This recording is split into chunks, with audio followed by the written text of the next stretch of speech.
ኦኬ ጋይሶች ዛሬ ማውራት አለብን። የምናወራው ደግሞ ስለ ክሪስቲያኖ ሮናልዶ ዶስ ሳንቶስ አቬሮ ነው። ስለዚህ ድንቅ ተጫዋች ነው ተብሎ የሚታለፍ ብቻ አይደለም፣ በዘመናችን የነበረ ደግመን ደግሞ ልናየው የማንችለው በዘመናት አንድ የሚፈጠር ድንቅ ተጫዋች ነው። 5 ባላንዶሮችን የበላ 5 ቻምፒዮንስ ሊጎችን የበላ ከራሱና ከቡድኑ ጋር ባንድ በመሆን ያላሳካው ክብርና ዋንጫ የለም። ከትናንትና ወዳ ግን የመጨረሻውን የዓለም ዋንጫ ጨዋታ አድርጎ ከሜዳ ሲወጣ እያለቀሰ ሐዘን ነበር እና በዛ ሞመንት ያላዘነ የኳስ ደጋፊ የለም። የኳስ ደጋፊ ሆኖ ያ ሞመንት ያስደሰተው እሱ የኳስ ደጋፊ አይደለም። ስለዚህ ጉዳይ ነው ዛሬ በዚህ ቪዲዮ የምናየው። ልክ እንደ እስከዛሬው የዜና ቪዲዮ አይደለም፣ ማውራት አለብን ዛሬ። ስለዚህ እስከ መጨረሻው ቪዲዮ አብራችሁን ቆዩ። ሰው ቀጥታ ወደ ቪዲዮ ከዚህን ጀምር። ከመጨረሻው የዓለም ዋንጫ ጨዋታ ከሜዳ ሲወጣ ክርስቲያኖ እያለቀሰ ነበር እና በዚህ ያላዘነ የኳስ ደጋፊ የለም። ቀደም እንደነገርኳችሁ በዚህ የማያዘን የኳስ ደጋፊ ነው ብዬ ልጠራው አልችልም። ምክንያቱም ይሄ ሞመንት ኳስ ክብሯን ያጣችበት ሞመንት ነው። ሮናልዶ አይደለም ክብሩን ያጣው፣ ኳስ ነች ክብሩን ያጣችው። ምክንያቱም ሮናልዶ ብዙ ሰዎች በሚሊዮኖች የሚቆጠሩ ሰዎች ኳስን እንዲወዱን ያደረገው ኳስ አይደለም ሮናልዶን ተወዳጅ ያደረገው። ይህንን ልንረዳ ይገባል እና ይሄ የ41 ዓመት ጎረምሳ ከማለት ውጪ ሌላ ልለው የምችለው ነገር የለም። 5 ቻምፒዮንስ ሊጎችን በልቷል። 5 ባላንዶሮችን በልቷል። 2016 ከፖርቹጋል ባንድ በመሆን የአውሮፓ ቻምፒዮኑ ነው እና ባሳለፈው ኬሪየር 976 ጎሎችን በማግባት የጎሉን ሪከርድ ያዘ።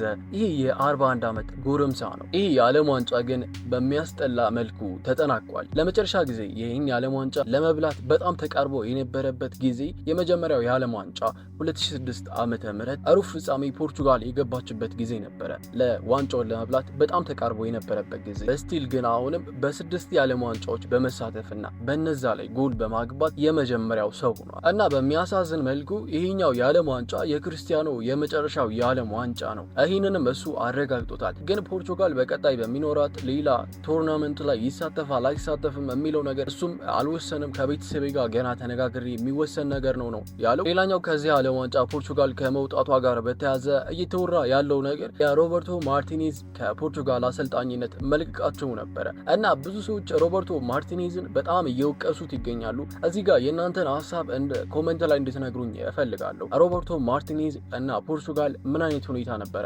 የነበራቸው? ሀሳባችሁን ኮሜንት ላይ አጋሩኝ። ግን ደግሞ ሮበርቶ ማርቲኔዝ ምንም ለፖርቹጋል አልጠቀመም፣ ቲሙን ማኔጅ ማድረግ አልቻለም እየተባለ በጣም ትልቅ ወቀሳ የቀረበበት ነበር። በመጨረሻ ፖርቹጋል ከዓለም ዋንጫ መውጣቷ ተከትሎ ግን ከአሰልጣኝነት ራሱን ማባረሩንና ከፖርቹጋል የነበረ ውሉ ማብቃቱን ተናግሯል እና ሌላኛው የሮናልዶ ሪከርድ ደግሞ 146 ጎሎችን ለሀገሩ በማስገባት ከየትኛውም ተጫዋቾች በላይ ለሀገሩ ጎል ያስገባ ተጫዋች ያደርገዋል። ይህም የሮናልዶ ሌላኛው ሪከርድ እና እዚህ ጋር አንድ ነገር እንድታዩ ፈልጋለሁ። የፖርቹጋልን ስኳድ ተመልከቱት ምን አይነት ተጫዋቾችን እንደያዘ። 4ቱ የፖርቹጋል ስኳድ ውስጥ ካሉ ተጫዋቾች ፒኤስጂ በተከታታይ 2 ቻምፒዮንስ ሊጎችን እንዲበላ ያደረጉ ተጫዋቾች ናቸው። እነሱ መካከል በግራ በኩል ተከላካዩ ኑኖ ሜንዲ፣ መካከል ላይ የሚጫወቱት ቪቲኒያ ኔቬዝ እና አጥቂው ደግሞ ራሞስ ይገኙበታል። ሌላኛው ደግሞ የፕሪሚየር ሊጉ የዓመቱ ምርጥ ተጫዋች የተሸለመው የማንቸስተሩ የመሃል ሜዳ ሞተር ብሩኖ ፈርናንዴዝም በዚህ ስኳድ ውስጥ ነበረ እና እነዚህን ተጫዋቾች ስታዩ ፖርቹጋል ምን አይነት አቅም እንዳለው ከ16ቱ አልፎ 8 ውስጥ ሩብ ፍጻሜ፣ ግማሽ ፍጻሜ እያለ ፍጻሜ ሊደርስ የሚችልበት ትክክለኛ ፖቴንሻል ያለው ስኳድ ነበረው ፖርቹጋል እና እንዴት ነው ከ16ቱ አልፎ ሩብ ፍጻሜ መግባት ያልቻለ? ይሄ የሁሉም ሰው ጥያቄ ነው እና እዚህ ጋርም ኮሜንት እንድታደርጉልኝ እፈልጋለሁ። ምን አይነት ሀሳብ አላችሁ? ተጫዋቾች ያሉት አንድ ቲም ለምንድን ነው ከ16ቱ ማለፍ ያቃተው ብላችሁ ታስባላችሁ? እና ሮበርቶ ማርቲኔዝም እዚህ ጋር ነው የሚመጣው። ቲሙን ማኔጅ ማድረግ አልቻለም እየተባለ በጣም በብዙ ሰዎች እየተወቀሰ ነው የሚገኙ። በጣም ብዙ ጥያቄ የነበረው ሮናልዶ መጀመር ነበረበት፣ ከጀመረስ 90 ደቂቃ ሙሉ መጫወት ነበረበት የሚሉ በጣም ብዙ ትችቶች ነበሩ በሮበርቶ ማርቲኔዝ ላይ ማለት እና የሱ ምላሽ ምንድን ነበረ? ጎል ስትፈልግ ክርስቲያኖ ሮናልዶን አታስወጣውም።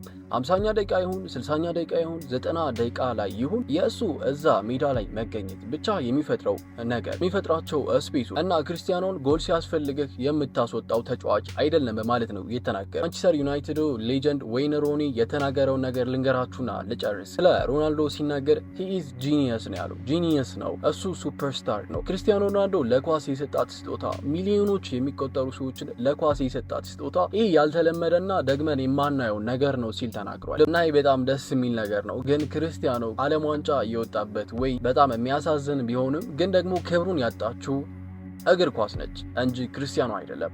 የክርስቲያኖ ክብርም አይቀንስምም አይጨምርምም ብዬ አስባለሁ። እሱ ለኳስ የከፈለው ዋጋ ለኳስ ያበረከተው ነገር እንደዚህ በቀላል የሚሻር ነገር አይደለም። ዛሬ በዚህ ቪዲዮ ስለ ክርስቲያኖ ሮናልዶ ዶስ ሳንቶስ አቬሮ የምናውቃቸውና ትንሽ ነገሮች እናንተ ማየት ያለባችሁ ነገሮች ብቻ ነገርኳችሁ። በቀጣይ ቪዲዮ አዳዲስ የሆኑ ነገሮችን ይዤላችሁ እመጣለሁ። እንደዚህ አይነት ቪዲዮ ይመቻችሁ ከሆነ ሰብስክራይብ ማድረጋችሁን እንዳትረሱ። ይመቻችሁ። Goodbye, Thorkel. Where is your sword? Don't need it.